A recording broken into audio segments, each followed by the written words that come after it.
Olá, meus queridos! Que beleza, mais um programa Um Gole de Prosa diretamente dos estúdios da Jovem Pan Maringá e eu sou o Kim Rafael.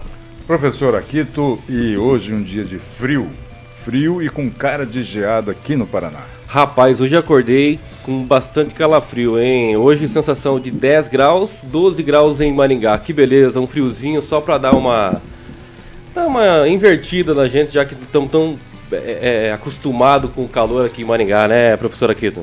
Os debates políticos, que é o tema que a gente aborda aqui, é mais acalorados, né? É bom um friozinho para dar uma acalmada.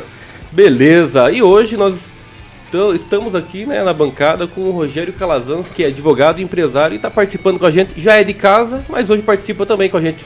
Bem-vindo, Rogério, bom dia. Obrigado, bom dia Kim, bom dia professor Akito, bom dia Um Gole de Prosa, família Jovem Pan, Rede TV, Panflix, um grande prazer de estar aqui novamente. E é isso aí, se você não sabe, caiu de paraquedas aqui do nada, todo sábado a partir das 10 horas da manhã, temos aqui Um Gole de Prosa, exatamente, diretamente dos estúdios da Jovem Pan Maringá.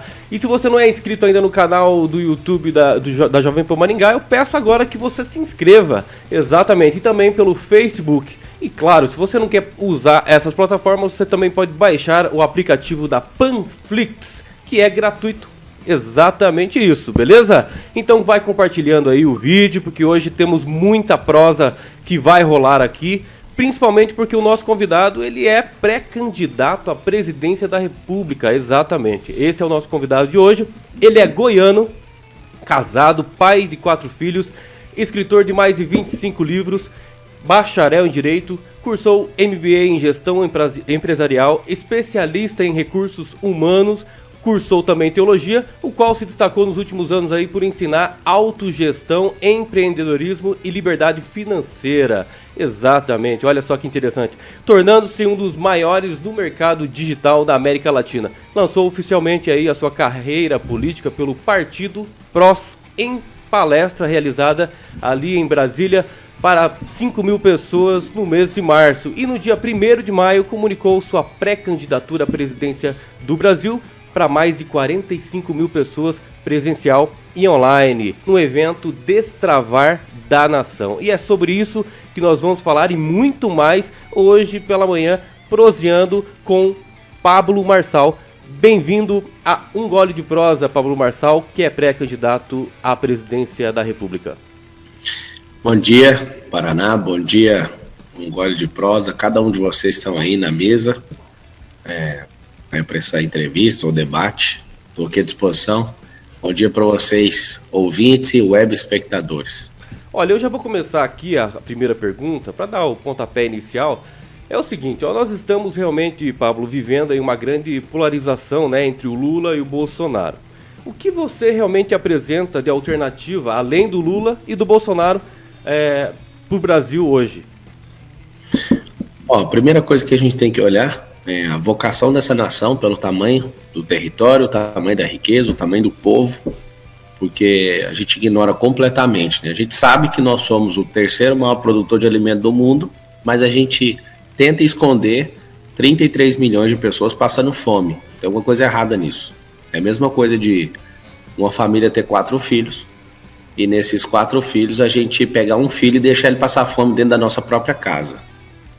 Então, quando a gente descobre o que a gente tem como vocação, né, como nação, a gente tem que ter uma sensibilidade com o nosso povo. Por que o nosso povo está desse jeito, mesmo a gente sendo o 3º maior produtor de alimento do mundo? Porque os politiqueiros, eles fazem de tudo pela miserabilidade do voto. Então, nenhum dos que estão e nem dos que querem voltar, eles querem educar o povo ou escolarizar as pessoas para elas não dependerem mais do governo, né? Então tem esse super estado aí que promete resolver tudo, mas na verdade isso tudo é feito por conta do voto. Uma das pragas, né, que a gente tem na nossa democracia chama-se reeleição.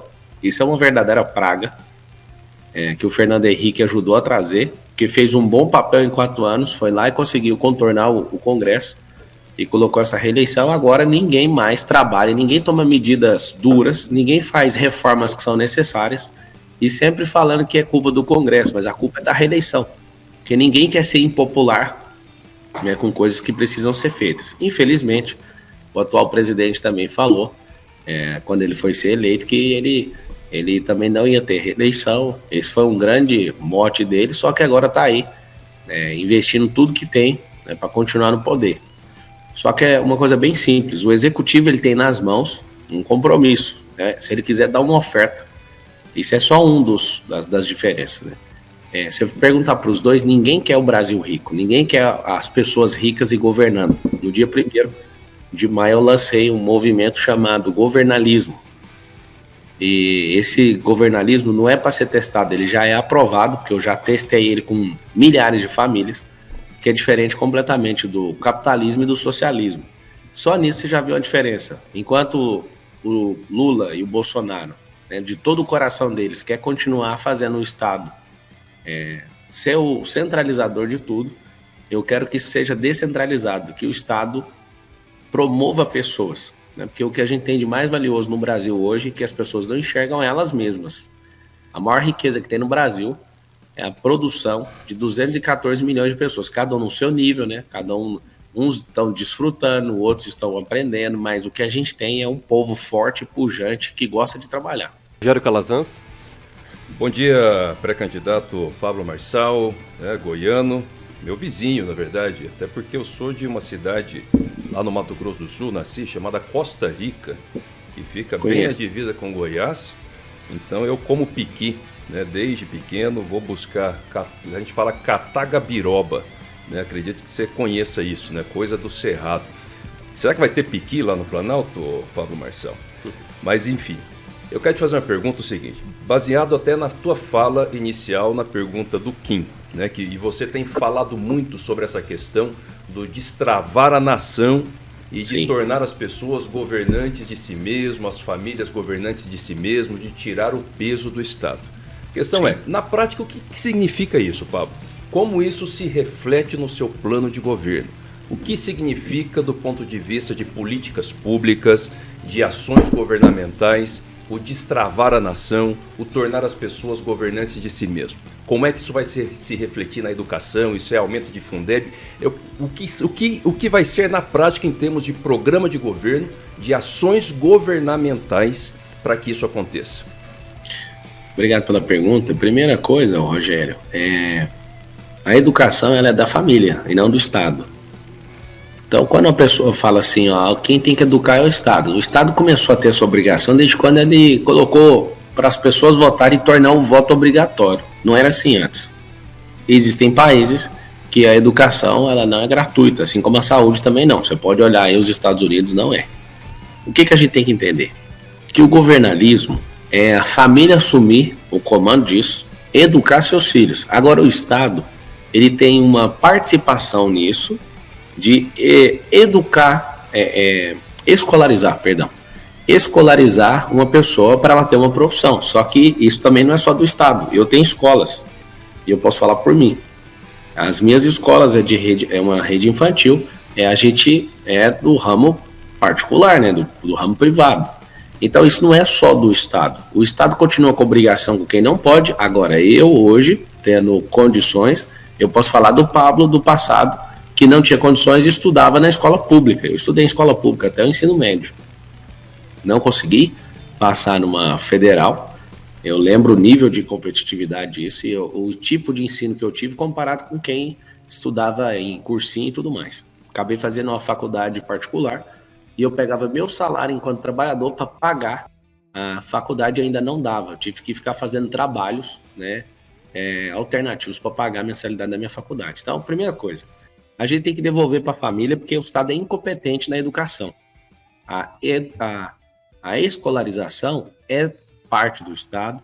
Nós temos, na segurança pública, por exemplo, o artigo 144 da Constituição Federal fala assim, é dever do Estado, responsabilidade e direito de todos.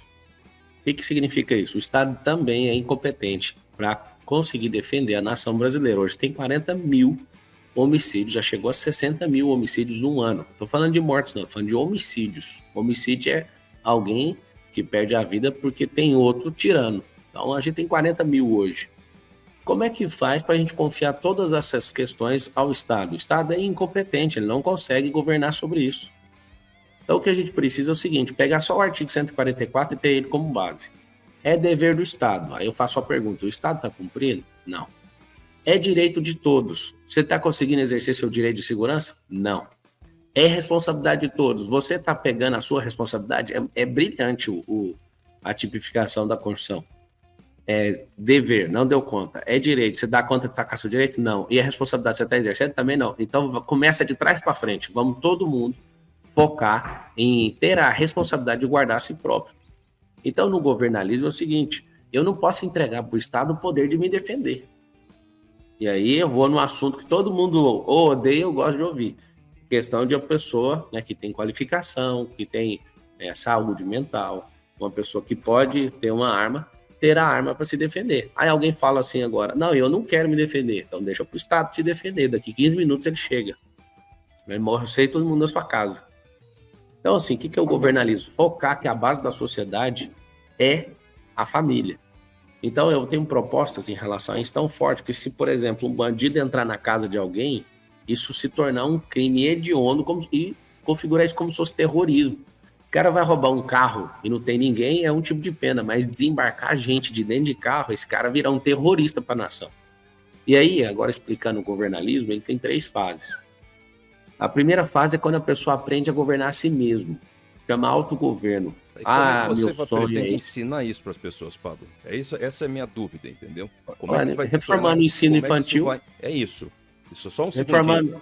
Então vamos falar agora da grade. Desigualdades regionais, por exemplo. Tem local que não tem infraestrutura nenhuma de escola. Como é que isso vai chegar lá? Como é que você vai ensinar isso para as pessoas? Entendeu? Como é que você vai trabalhar essa desigualdade mesmo? E como é que você vai trabalhar isso com o Congresso? 513 deputados, 81 senadores, para que eles aprovem esses projetos. Tá, primeiro, eu já fui executivo de empresa de comunicação, a Brasil Telecom, Oi. Eu posso falar para você o seguinte: hoje tem mais número de celular registrado que gente no Brasil. Esse é um dado interessante. Então, tem números registrados, não sei se todos estão funcionando, tá? Mas esse é um dado real. É o seguinte, a internet hoje, todo mundo fica pendurado no celular. Melhor meio para você ensinar pessoas.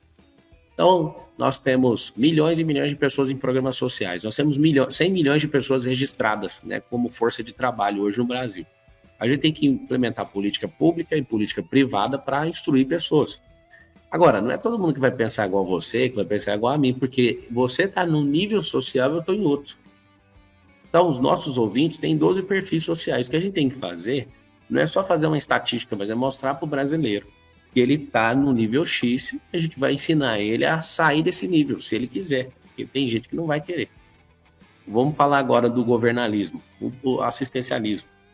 Tem gente, de fato, são 35 milhões de pessoas no Brasil, e se você não ajudar com alimento, essas pessoas elas vão passar fome. O que a gente tem que fazer?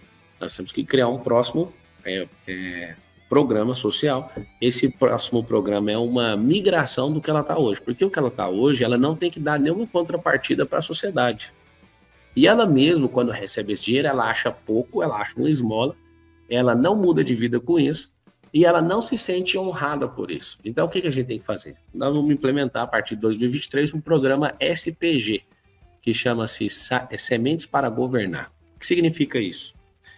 Se a pessoa quiser migrar para esse programa, e a gente vai convidar todo mundo, e algumas pessoas começam a dar resultado, e aí vira os heróis dessa migração.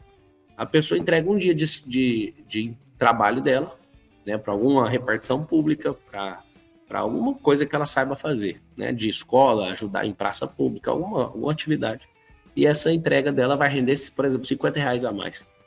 E aí ela foi e compareceu por um tempo, vamos para 2 dias, vamos para 3 dias. Ela vai migrando até a pessoa querer estudar alguma coisa e a gente ajudar ela a ser um microempreendedor. Sabe o que vai acontecer? O programa assistencial de hoje é a manutenção da miserabilidade do voto. O brasileiro não vai governar nunca. Então a gente é o povo mais abençoado do mundo, numa terra gigantesca, uma terra de minério, uma terra de alimento, uma terra de vento para gerar energia, uma terra de exposição solar magnífica, sem geleira, sem terremoto, sem doideira. Nós somos um povo abençoado demais. Só que não tem ninguém com vontade política de fazer o nosso povo acessar a riqueza. Então, o que a gente tem que saber? A gente precisa de instruir pessoas através das empresas. E tem tantas coisas para fazer que você não precisa de pedir autorização para o parlamento. São movimentos. O pessoal de esquerda é muito bom com movimentos, só que os movimentos que eles criam é para vitimizar as pessoas. Nós não precisamos de pedir autorização para o parlamento para criar movimentos. Só que os movimentos precisam de acionar o protagonismo das pessoas. Então, a gente tem um povo hoje doente, obeso. O que a gente tem que fazer? A gente tem que instituir programas dentro das empresas lá. Eu lembro quando eu era atendente de call center na Brasil Telecom, eu lembro que era obrigatório a gente todos os dias levantar 15 minutos para fazer exercício. Aí a gente fazia exercício físico, todo mundo trabalhando. Isso não é obrigatório, isso tem que fazer dentro das escolas, isso tem que fazer dentro das empresas, isso tem que fazer em todos os lugares onde tem ajuntamento de gente. Por quê? Porque as pessoas, elas não gostam disso. Então o governo ele tem que entregar o protagonismo, mas no começo, quando a gente não sabe fazer, ou a gente não gosta de fazer, a gente tem que ser obrigado. Perfeito. Pablo, o seguinte, você abertamente defende uma nova Constituição, né? E como é que você pretende fazer isso, caso assumir aí em 2023? E por que realmente a nossa atual Constituição não faz parte do plano de governo do Pablo? Não é verdade isso. Eu não fiz essa promessa. Eu falo que para o Brasil avançar nos próximos 10 anos, aí já é uma questão do Brasil. Não tem nada disso no meu plano de governo e nem promessa minha. Eu falo como cidadão que se a gente não virar essa década, se a gente virar essa década com a mesma Constituição, a gente vai ter um problema sério. E aí eu explico. A Constituição americana tem 13 páginas em PDF, a do Brasil tem 498. Eu, jurista por formação, falo para você, dificilmente você vai achar no Brasil alguém que entende completamente a Constituição Federal. A gente tem hoje um STF que está com a Constituição inchada, né? Só de proposta de emenda à Constituição a gente já registrou em mais de 3.600. Nós temos um problema muito sério. A Constituição, a nova Constituinte, se a gente passar mais do que uma década, a gente não consegue desburocratizar esse país. Está muito inchado, muito inflacionado. E tudo que um governo começa a querer fazer, já vem a turma que não quer ver o progresso e aciona a ação direta de inconstitucionalidade, que é, por exemplo, a ADIM. A gente está com muita coisa inflacionada dentro da Constituição e a Constituição tem que ser mais enxuta possível. Nós estamos na 7ª Constituição e de tempos em tempos, com reformas e com mudança de mentalidade da nação, de usos e costumes, precisamos sim de uma nova Constituição. Então, de 88 para cá, já tem 3 décadas, né? Tem 3 décadas, a gente vai fazer 35 anos de Constituição e eu acredito que nos próximos 10 anos isso tem que acontecer. Professor Aquito? Tudo bem, Pablo. Aprendi muito e acho que aprendi isso com você, porque eu ando observando a sua caminhada nesses últimos tempos, notadamente depois da sua pretensão de ser candidato a presidente da República, e eu vi que você aprendeu, em cada lugar que você passou, você nunca reclamou de nenhum lugar que você trabalhou, você sempre aprendeu algo, né? Seja andando de bicicleta da Universidade para Brasil Telecom, seja trabalhando no sinaleiro para juntar dinheiro para comprar lá um sonho de infanto-juvenil. E assim, Pablo, você citou que você tem escolas. Nós temos hoje, no cenário da educação, e eu sou professor de escola pública e aulas particulares, 50% de analfabetos funcionais. Amarrado ao fato de que um mandato é de 4 anos e você é contra a reeleição. Como é que você pretende, né, tornar as pessoas capazes, né, de ter um discernimento para assumir seus próprios sonhos, seus próprios objetivos e responsabilidades em tão pouco tempo? Eu já faço isso hoje, professor. Só corrigindo aí o que você falou sobre o sinaleiro, eu não tive a oportunidade de trabalhar no sinaleiro, eu vigiei carro na rua. Não é tão diferente assim, mas... Carro na rua, isso, desculpa, é que eu me enganei. Eu não sou preciosista, mas é porque depois vai saindo. Tem gente assistindo, aí depois fala, aquela vez que você olhou o carro do sinaleiro, vendeu o carro do sinaleiro, eu não cheguei a vender, mas acho honrosa aí a oportunidade que alguém sempre descobre para não ter que fazer coisas erradas, né? E lá, e todo tipo de trabalho para mim é dica. E aí o que acontece? 4 anos é muito tempo. Se eu tivesse 2 anos para ser presidente do Brasil, dava para fazer um reboliço. Fora, eu não tenho paixão partidária, não sei o quê, ideologia. Minha ideologia é o Brasil, é a liberdade, só isso. Mas eu quero comentar um presidente que por 2 anos ele ficou e fez reformas profundas que alguém que quisesse a reeleição não teria feito. Foi o Michel Temer. O Michel fez algumas reformas rápidas mini reformas, vamos chamar assim.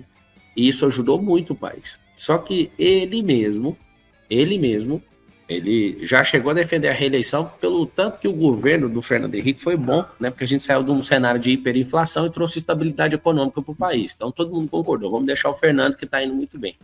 Só que depois disso a gente só teve desgraça, desculpa falar essa palavra.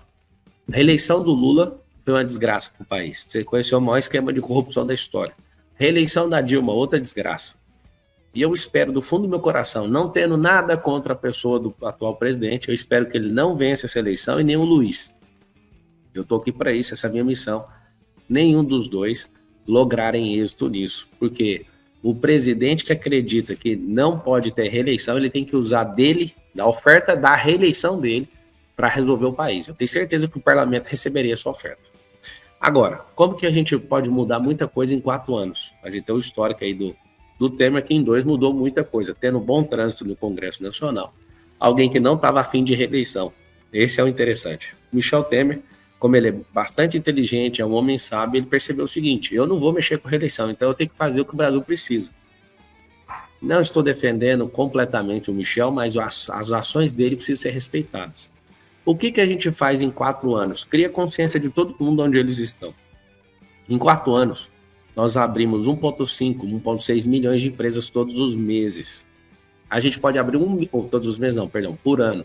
A gente pode abrir 1 milhão de empresas a mais no Brasil por ano, e a gente tem que criar um programa que faz as empresas continuarem abertas, porque se uma empresa é aberta em 2023, nos 3 primeiros anos ela tem 80% de chance de fechar. Sabe por quê?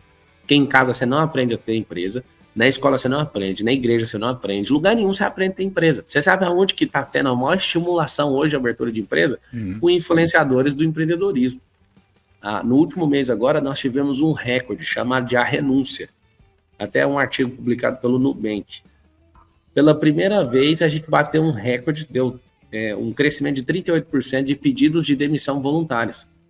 Por que a pessoa tem coragem de hoje, olha a mentalidade, de fazer um pedido de demissão voluntária? Elas estão empreendendo, elas estão começando a se arriscar. No então, currículo, já está no novo currículo do novo ensino médio, houveram algumas mudanças, entre as quais, nesse sentido, Pablo, a educação financeira e o empreendedorismo. Começou esse ano, no primeiro ano do colegial. Ok, o que a gente tem que fazer? A gente tem que pegar no ensino médio. No ensino médio, a gente não tem que engessar a cabeça da pessoa, do adolescente, para tomar a maior decisão da vida dela. O que a gente tem que fazer de fato? Não é pôr uma matéria, é pôr uma espinha dorsal para ela seguir. Quem quer ser graduado, segue as graduações. Quem quer ir para a virtualização, que vai ser o nível, o passo 2, se ela quiser tomar, dentro do ensino superior. A virtualização são as profissões do futuro. Querendo ou não, com todo respeito, a graduação são as profissões tradicionais. 2, virtualização, profissões do futuro. E 3, tem gente que não quer mexer nem com a virtualização e nem com a graduação. A gente vai colocar a empresarização. É um caminho dentro do ensino superior. Só que é o seguinte, lá no ensino fundamental, a gente não tem que pôr uma matéria. A gente tem que desenvolver habilidades e não forçar a pessoa a ir para a graduação. Por quê? Menos de 20% do Brasil tem diploma. Você vai para a Austrália, por exemplo, 70% dos australianos não querem nunca fazer uma faculdade.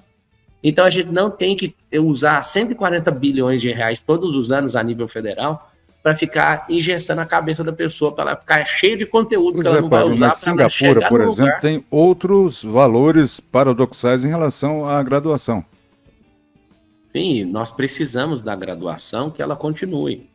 Só que nenhuma graduação ensina você a ter empresa. Você ter uma matéria é muito legal, mas isso, a vida da pessoa é comprometida em passar num vestibular. E aí você falou sobre analfabetismo funcional que a gente tem hoje. Tem porque é desinteressante o ensino. O ensino não é experimental, o ensino não tem teste, não tem MVP, que é mínimo viável de produto. Ninguém está em laboratório, ninguém está fazendo teste.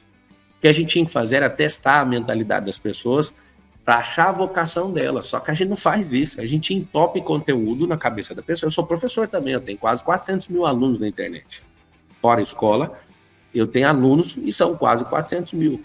E eu posso falar para você, a gente ensina hoje no país com um sistema pedagógico. E pedagogia é ensino para criança.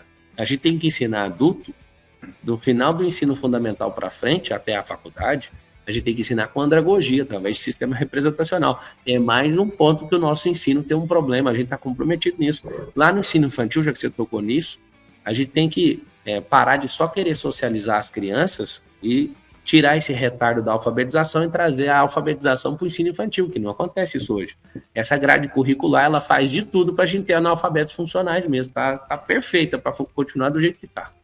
Pré-candidato Pablo, você falou agora há pouco que não tem ideologia e eu vejo bastante você falando, às vezes os seus apoiadores dizendo nem esquerda nem direita, mas você é autor de um livro, salvo engano o título é Desmistificando o Marxismo Cultural, né? É isso, se não for isso você pode me corrigir, o que me faz parecer, pelo menos, que existe sim uma ideologia, pelo menos um combate à ideologia esquerdista, né?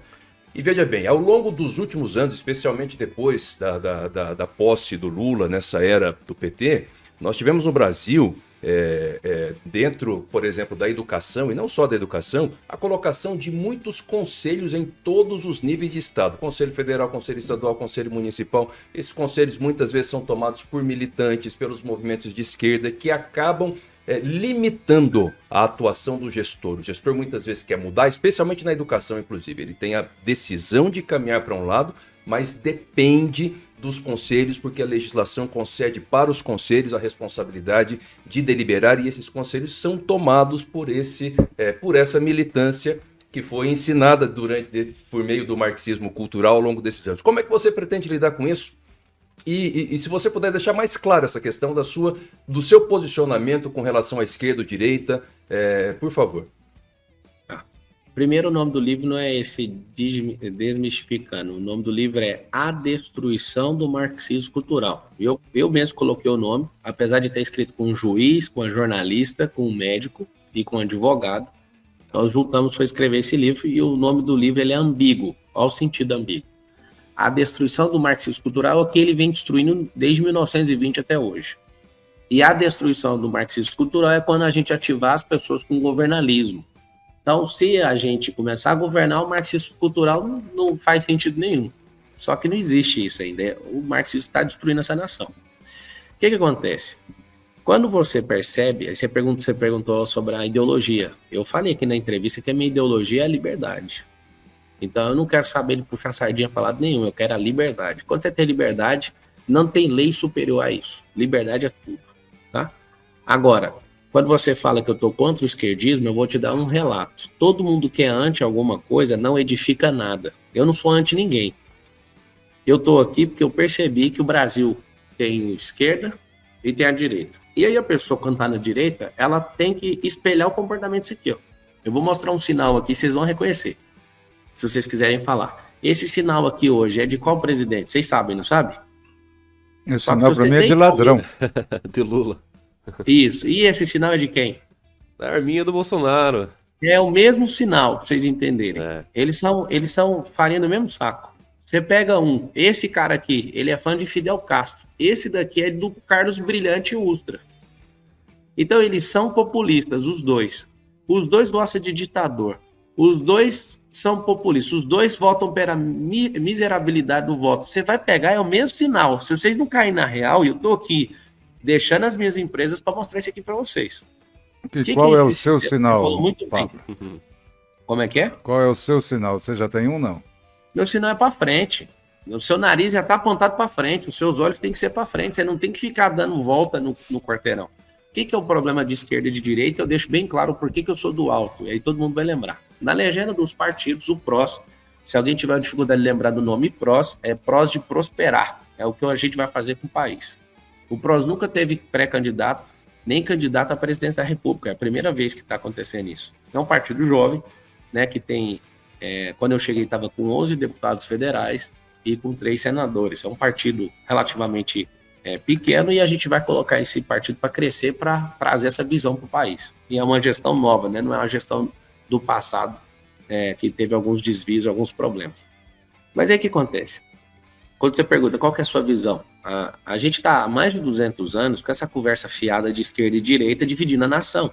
O jeito poderoso do marxismo é chegar na nação e criar essa divisão.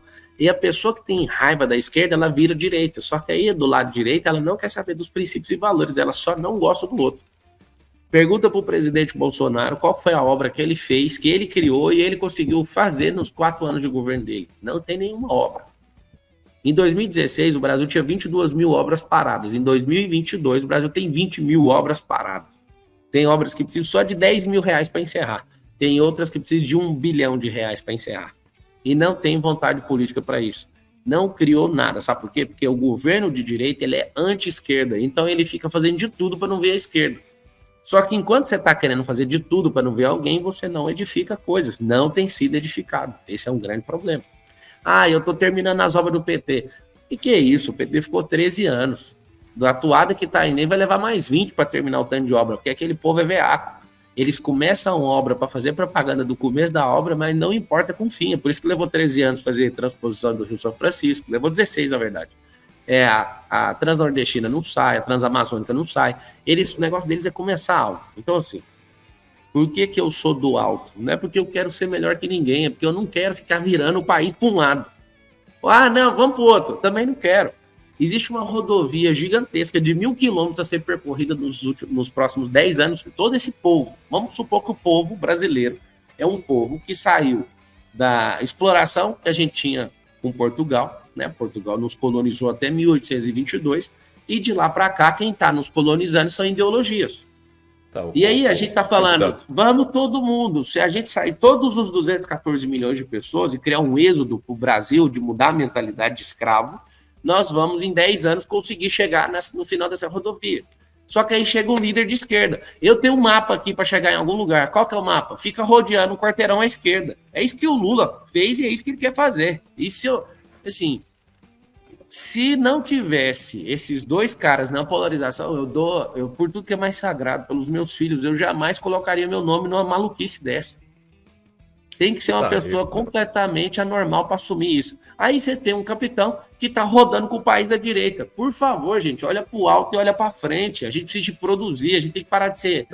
Tudo bem, agora veja bem, a questão, pré-candidato, que eu confesso para você que às vezes eu tenho uma dificuldade para compreender, e estou aqui representando as pessoas que estão assistindo. É a gente entender isso do ponto de vista um pouco mais prático. Eu entendi, tá? Maravilha. Um contra o outro não é bom. Polarização demais trava o Brasil. Ok, né? Agora nós temos um Congresso Nacional. Como é que faz? O Congresso Nacional tem que aprovar muita coisa. Trava a obra. Nós temos uma lei de licitação difícil. Nós temos uma burocracia pesadíssima. Nós temos um projeto agora sendo debatido, inclusive, de criação do semipresidencialismo. Na verdade, a nossa Constituição, não sei se você concorda, ela inclusive já é parlamentarista, ela chama de presidencialista, mas ela é parlamentarista. Então como é que você vai tratar com isso? Como é que você pretende, por exemplo, executar obras, fazer com que essas coisas acontecem, lidando com o Congresso Nacional, com mais de 30 partidos, pulverizado como é, e com uma discussão atual agora do semipresidencialismo?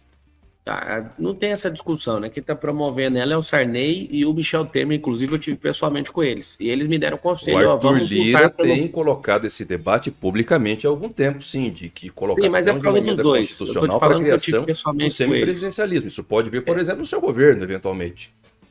E é o que eu estou te falando, essa ideia dos dois pela decepção com o governo atual, principalmente, né? Porque estão enterrando o presidencialismo. É assim, ó, você perguntou se eu concordo com a Constituição ser parlamentarista. Não precisa concordar, é a alma do Constituinte.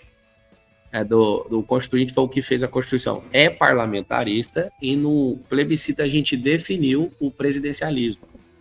É o seguinte, como a gente tem alguém que não está cumprindo bem o papel do presidencialismo, o que eles querem? Eles querem tirar o poder que o presidente da República tem. E você acha que o Congresso está cumprindo bem o seu papel?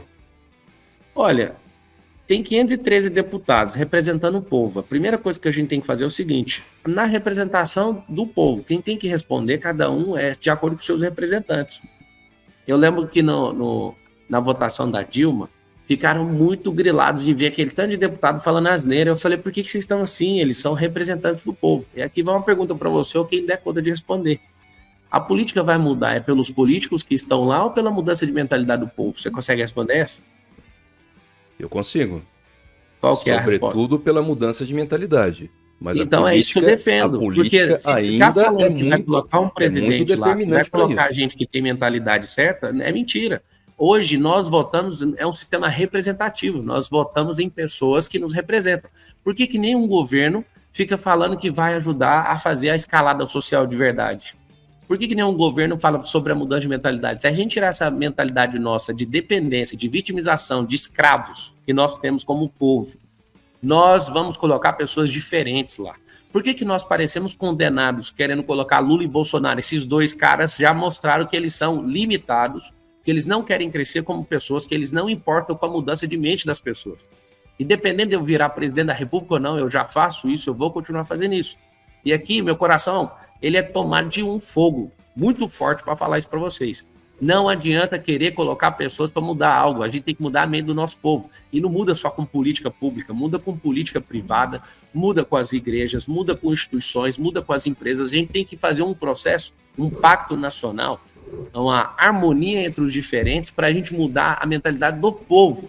Porque tem pessoas nessa eleição que vai vender o voto por R$50. E quando você tem um povo miserável que decide o voto pelo preço da gasolina ou pelo preço do gás, você vai continuar colocando pessoas que não fazem sentido para governar a nação que é a mais rica da terra, mas continua travada. Esse é o grande problema. Eu não vejo problema nenhum, respondendo sua pergunta, sobre como negociar com o Congresso. Lá, pelo menos hoje, pelo que eu tenho de trânsito já há alguns anos, e já ajudei vários deputados a se elegerem de forma digital, eu posso falar para você, lá tem no mínimo 150 deputados que não ganham R$1 com negociata nenhuma, são homens de fato honestos, homens e mulheres honestas que querem o bem do Brasil. Você sabe o que acontece? Eles entram para lá, em 2018 foi uma grande onda, entrou muita gente nova, inclusive despreparada tecnicamente. Técnica você ensina, caráter você não ensina em 4 anos para alguém.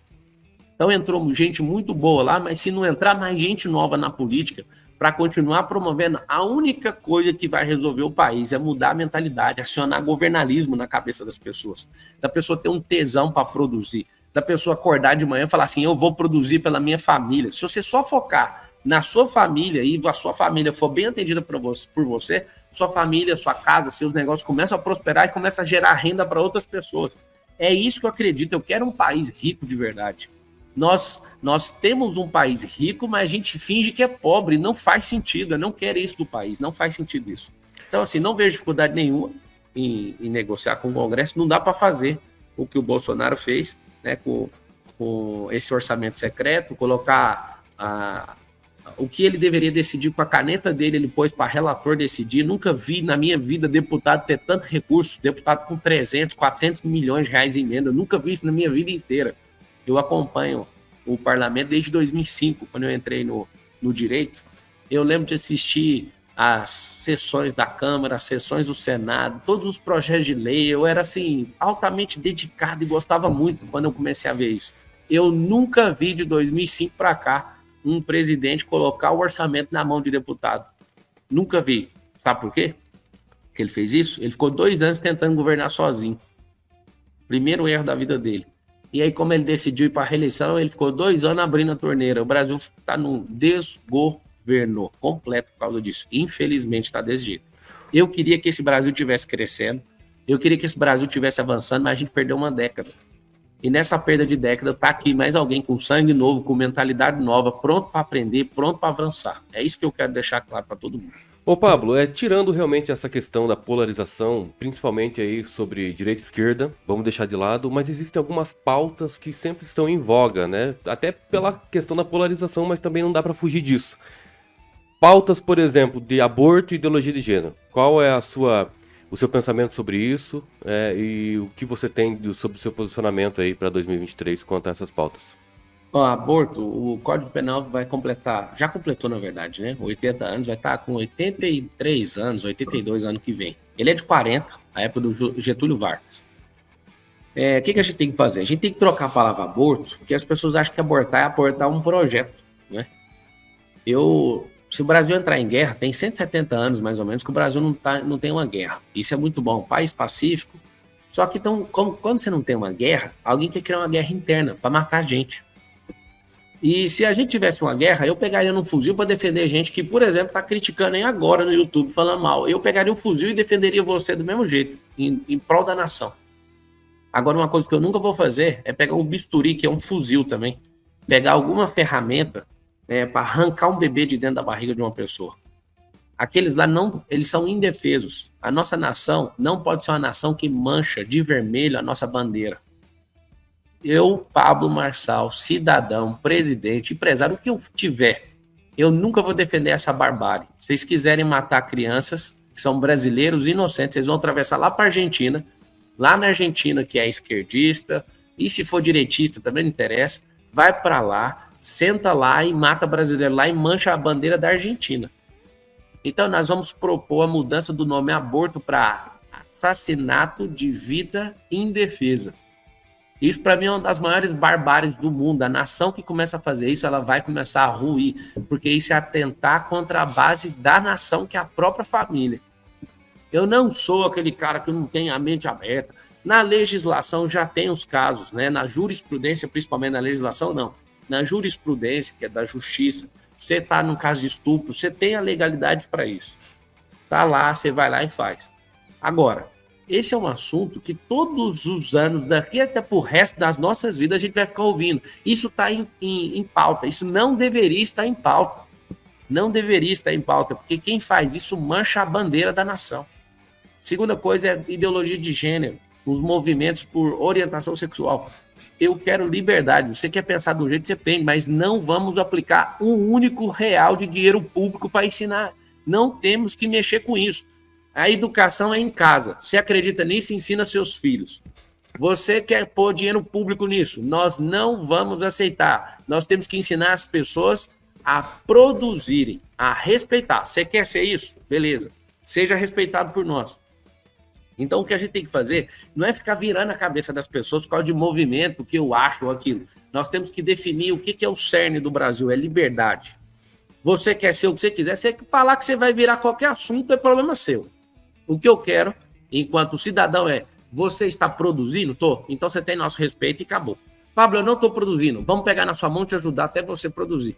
Agora, esses temas é tudo uma questão global. Todo mundo está sendo entubado ao mesmo tempo. O Brasil tem soberania. O Brasil não precisa se curvar a assuntos que um monte de gente acha que é pauta. Aqui não é pauta esse assunto. Não vai virar pauta. Você não acha que essa crítica que você faz à direita e à esquerda, essa polarização, essa dicotomia, pode, como subproduto, imagino que não seja a sua intenção, mas favorecer a unicidade da esquerda, fragmentando a direita? Até porque é a primeira vez que eu vejo o debate ideológico tão vivo numa campanha eleitoral, e eu acompanho política há 30 anos. Não seria uma pena não deixar a chamada direita se organizar, se entender, para a gente construir um novo campo aqui no Brasil e não prejudicar isso agora? Olha, é até assim, parece até um bebê a direita do jeito que você está falando, mas ela é uma religião do mesmo jeito que a esquerda. A esquerda já vem há mais de 100 anos sendo estruturada e a direita está se estruturando nos últimos 30 anos, vamos falar assim. É o seguinte: por que nós brasileiros devemos nos curvar para uma cultura política lá da Revolução Francesa? Não é possível que a gente não tenha inteligência para pensar. Quando você fala assim, você parece um conservador. Eu sou conservador em princípios e liberal na filosofia, na economia, na sociologia. E sabe o que é o problema? O problema é que as pessoas que escolhem a direita, elas criam um invólucro, colocam uma venda nos olhos e falam: eu sou de direita. E agora eu vou te dar meu posicionamento. Eu, Pablo Marçal, não consigo diminuir nem direita nem esquerda.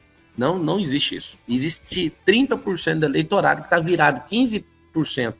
15 pontos percentuais dos 30 para a esquerda e 15 para a direita. Não tem negociação com essa turma. É um sistema religioso. Político/religioso. Eles vão continuar com isso. E eu não quero que eles deixem de fazer isso. Continuem militando. Se isso faz muito sentido para vocês, continuem militando. Só tem um detalhe: o Brasil não quer mais ficar rodeando em volta do rabo, ou para a direita ou para a esquerda.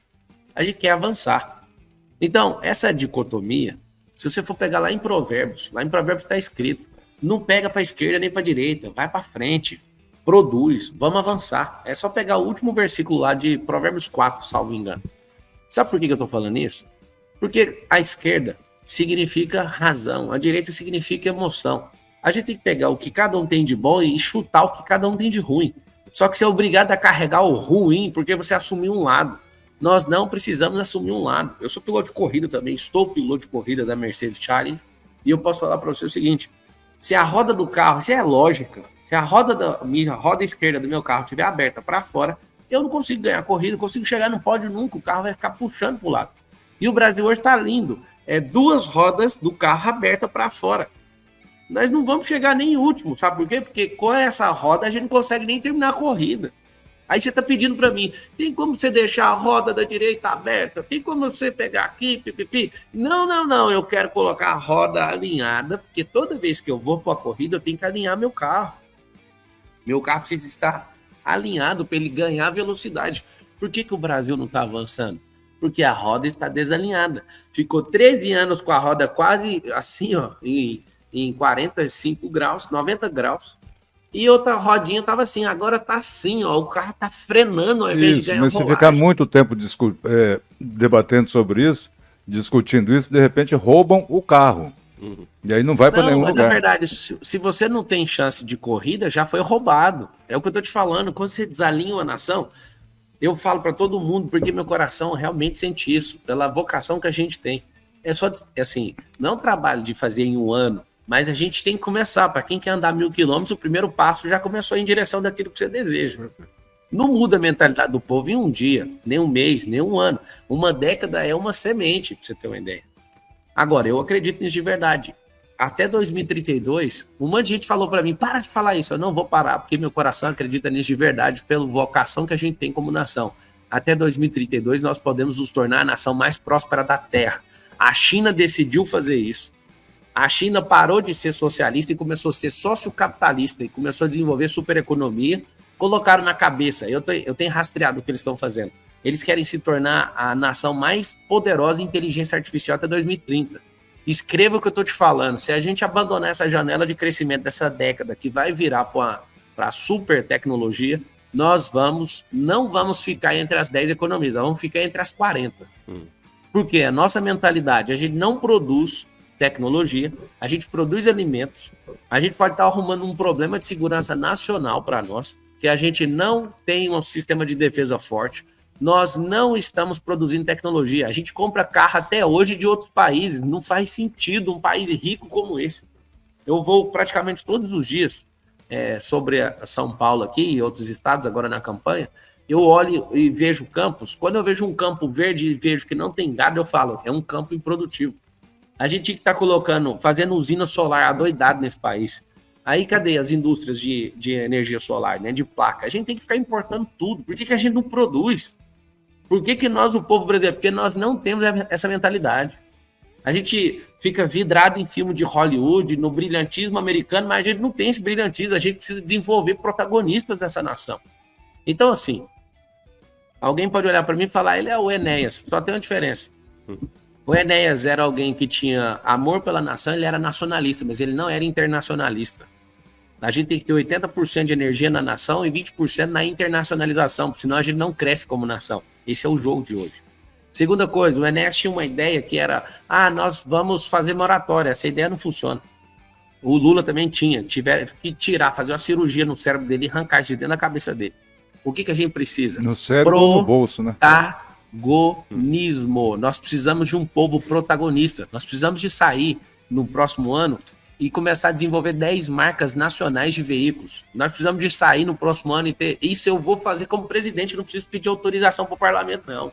Eu vou fazer reuniões e criar movimentos, falar, eu preciso que empresários façam isso. Eu conheço os homens mais ricos desse país, as mulheres mais ricas desse país, vou falar, vocês precisam comprar essa bucha, senão nós vamos continuar sendo esse país que fica exportando só riqueza natural em troca de dinheiro virtual, que é de equity de outras nações. Se a gente não frear, por exemplo, o avanço da China, a China vai comprar todos os bens materiais nossos, né? Toda a commodity nossa. Aí alguém fala, o que tem? Eu quero é vender, eu quero é um país rico, poderoso e que tem um povo que tem a mentalidade de gente rica, de gente que cresce, de gente que prospera. É isso aí. Rogério Calazans com a última pergunta.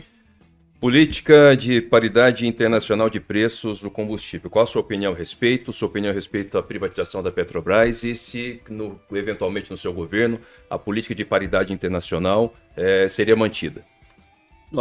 2014, a Dilma quase quebrou a Petrobras com intervenção né, do Estado na questão dos preços e na governança da Petrobras. O que ela conseguiu fazer? Manteve o preço dos combustíveis. Em 2016, o Temer foi lá e criou esse programa que você falou, que é o PPI, né, de paridade do preço de importação dos insumos. E aí o que aconteceu? A Petrobras começou a crescer como um foguete. Para quem é dono da empresa, isso é muito bom. Para quem é acionista, melhor ainda. O problema é que o povo que é dono da Petrobras não está sendo beneficiado. O que a gente tem que fazer? Agora você vê a tentativa do atual governo, que vai perder a eleição por causa disso. Ele começa a pedir, né, para as pessoas congelarem os preços. Vai pedir para o dono de posto de combustível congelar o preço para você ver. Eles estiveram agora na reunião de supermercados, pediu para os donos de supermercado pegar os alimentos de cesta básica e congelar o preço. Parece que nós voltamos na época do Sarney. Não faz sentido um cara ultraliberal como o Paulo Guedes falar uma besteira dessa. Tudo por quê? Precisamos da ajuda de vocês só 3 meses, né? 3 para 4 meses para a gente ganhar a reeleição, depois a gente quebra o pau aí. O que acontece? Se você não desestatizar uma companhia como a Petrobras, eu vou abrir os olhos de todo mundo que entende um pouco de empresariado, de empresarização. Nós temos uma super empresa que já foi a maior empresa de energia do mundo, chamada Petrobras. Nós estamos em 2022 e daqui 8 anos vai entrar em vigor um plano de todas as montadoras de veículos do mundo. Eu acho que eles vão antecipar esse negócio, mas o acordo é, a partir de 2030, nós não iremos fabricar mais carros com combustível fóssil, né? Não vai ser mais movido a isso. O que significa? Nós temos 8 anos para resolver essa questão da Petrobras. Por quê? Porque essa virada de chave do setor automobilístico vai ferrar a nossa maior joia de energia que a gente tem. Ao invés dela valer o que ela vale hoje, ela vai valer 10 vezes menos. Por quê? Esse é o acordo para 2030. Só que a maior montadora do mundo hoje, em valor de mercado, chama Tesla. Ela já não fabrica carro com combustão fóssil. Por que eu estou alertando para isso?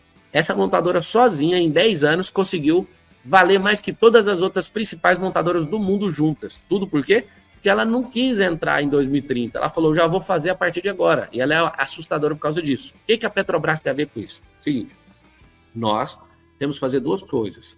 Pegar a Petrobras e fragmentar ela em outras empresas para a gente ter um negócio chamado concorrência. Aí eu sou obrigado a baixar o preço de combustível na distribuição. Senão, eu vou ter problema. Então, quando tem livre concorrência, o preço diminui. O preço já vai diminuir porque agora nós vamos ter o quê? Carros elétricos, carros a bateria, carros elétricos, carros que tem CARES, que fica realimentando a energia da própria frenagem. Tem carro que faz isso. O que acontece? Se a gente não fizer isso rápido, a gente vai perder essa Petrobras, de todo jeito. Ela vai valer bem menos. Segunda coisa, a gente tem que fragmentá-la em diversas empresas. É por isso que hoje o combustível em real, tudo convertido, nos Estados Unidos, 1 litro custa R$5. Aqui está custando 10. Lá tem dezenas de empresas de petróleo. Próxima coisa, nós não podemos vender nada da Petrobras para capital estrangeiro. Tem que ser aqui, ó, nacional. E tem que deixar as ações de ouro que deixou no caso da Vale do Rio Doce, que nem foi uma venda, mas foi uma doação que o Fernando Henrique Cardoso fez na época. Ele vendeu ela. Esse é o problema da privatização. É que você vende o trem sem saber o que você está fazendo. Ele não vendeu pelo preço de reserva nem pelo equity. Vendeu pelo valor das ações na bolsa. Que lá foi uma doação. O que acontece? Só para vocês terem uma noção, ele vendeu por 3 bi a Vale na época e ela valia 300 bi de equity. Aí depois foi descobrir que a perenidade e o que tinha de reserva dentro passava de tri. Então a gente doou, falou assim, ó, cuida para nós, paga 3 bilhões para vocês cuidar dela. Mas colocou as ações especiais onde o dono da Vale não consegue fazer o que quer. Tem que fazer isso também na Petrobras. Agora, o que a gente tem que fazer é investir em matriz energética. Enquanto o governo estratégico ele olha para a Petrobras hoje, começa a fragmentar ela, ele tem que estar investindo hoje numa próxima estatal para vender, inclusive. Esse que é o lance de equity que o Brasil não sabe. Esses políticos eles nunca nem ouviram falar na vida. A gente tem que investir em startup para a gente alavancar dinheiro do caixa brasileiro, porque o nosso nível de endividamento é quase 80% interno. Não temos dívida externa, mas temos uma interna de quase 80%. O que a gente tem que fazer? A gente precisa de criar novas tecnologias. Isso a gente tem que investir tudo que a gente tem nisso. Para quê? A gente faz um grande negócio, uma grande empresa vai lá e alavanca aquilo 500 vezes. Tem como fazer isso na tecnologia. E aí a grande verdade é o seguinte: o povo brasileiro quer ter orgulho de ser dono da Petrobras, mas tem que se lascar na bomba de combustível. Aí 100 milhões de pessoas hoje falam, eu não vou sair por causa do preço do combustível. Então, o que a gente precisa fazer? É urgente. Nós precisamos desestatizar a Petrobras, fragmentar ela em diversas empresas. Não adianta nada privatizar ela por um grupo e outro grupo ser dono dela. Vai continuar o pau no gato. Nós vamos continuar com combustível alto. O que a gente tem que fazer é desfragmentar essa companhia gigantesca. É isso aí. Pablo, eu vou deixar 2 minutos para você deixar aqui as suas considerações finais. Quero agradecer vocês. Eu vejo em cada um, quando faz a pergunta, um interesse verdadeiro, né, de ver o Brasil avançar. É um debate de altíssimo nível. Obrigado vocês que estão criticando, que estão apoiando. Eu quero ver um Brasil diferente. Eu quero ver um Brasil onde a gente parabeniza as pessoas pela coragem de empreender, de entrar no serviço público, né, os 12 milhões de funcionários públicos. Parabéns por vocês entrarem nessa. Parabéns para todos os políticos, né, que tiveram coragem de entrar. Não parabéns para todos que têm metido a mão no dinheiro público. Mas o que eu peço para cada um de vocês é que nesse ano, diferente de todos os outros, você avalie todas as possibilidades e pare de patrocinar essa dicotomia de esquerda e de direita. Isso é uma palhaçada. Isso tem feito o Brasil criar gangues. Eu não estou lendo os comentários, mas dá para ver no cantinho da sua tela aí os comentários subindo. Eu adoro ler comentário, mas hoje eu não estou lendo. Eu tenho certeza que a gente virou um povo doente, porque a gente não quer saber de proposta, a gente não quer saber o que alguém entende melhor, a gente só quer expor a nossa frustração pessoal, porque nos doutrinaram a ser essas pessoas que nem pensam, nem fazem perguntas, não conseguem tirar nada de bom dos outros. Eu quero falar para cada um de vocês que estão assistindo ou ouvindo que o Brasil tem jeito, eu tenho jeito, você tem jeito, e a gente tem que juntar o Brasil inteiro contra esses dois. Esses dois que têm o mesmo sinal, esses dois que idolatram ditadores, esses dois que vivem patrocinando a miserabilidade do voto, esses dois que vivem fazendo o que estão fazendo, eles são parecidíssimos, eles têm a mesma época, eles entraram no parlamento na mesma época, para você ter uma noção. E o Brasil até hoje está discutindo se é um ou se é outro. Nós não precisamos de nenhum dos dois, coloca assim, ó, uma hashtag escrita assim, ó, chega desses dois. Eu coloquei meu nome à disposição e eu posso falar uma coisa para vocês. Não estou preocupado em perder ou vencer a eleição, porque isso é igual advogado. Político é igual advogado. O advogado ele não perde causa e nem ganha. Quem perde ou ganha é o cliente. E no caso da eleição, quem perde ou ganha não é o político, é o povo. Então, ou vocês vão criar coragem, vão perder o medo para a gente governar nesse país e fazer a maior transformação social de verdade. Não é aquela igual do Lula de tirar milhões da pobreza, não, porque ele tirou trilhões e o povo continua pobre do mesmo jeito. Mas verdadeiramente abrir empresas, postos de trabalho, gerar impostos e fazer esse país avançar. E você que está em tempo ainda, a política precisa de você, precisa de gente com energia, gente de verdade que está a fim de desgastar os melhores dias da própria vida para ajudar essa nação. Eu sou o Pablo Marçal e estamos juntos até depois do fim pelo Brasil. Obrigado pelo espaço aí, a Jovem Pan. Não, que isso. Nós que agradecemos aí a oportunidade de você estar aqui. E claro, né, entrevistamos aí o Pablo Marçal, que colocou o seu nome à disposição, né, para esse pleito deste ano, para as eleições presidenciais. Você assistiu aí, dentro deste programa Um Gole de Prosa, diretamente dos estúdios da Jovem Pan. Professor Akito, tchau, até sábado que vem. Um abraço, Pablo. Foi um prazer, um papo realmente inteligente, instigativo, de uma mente inquieta. Parabéns. Rogério Calazans, muito obrigado pela presença e até mais. Bom dia, um grande prazer. Abraço, Pablo. Boa sorte na caminhada. Kim, professor Akito. Estamos aí. É isso aí. Então, ó, eu quero deixar sempre aqui essa mensagem, né? Não percam a esperança do Brasil. Hoje vocês assistiram o Pablo Marçal, né? Tentamos extrair o máximo aqui do tempo permitido. E se você gostou, compartilhe esse vídeo, né? Mande aí para os grupos de WhatsApp, compartilhe para onde você quiser, mas não deixe de compartilhar, porque tenho certeza que, como é o nome à disposição, né, das eleições aqui deste ano, então é importante você também equilibrar todos os debates e será importante para todos nós, beleza? Não percam a esperança do Brasil. Até mais, tchau, valeu.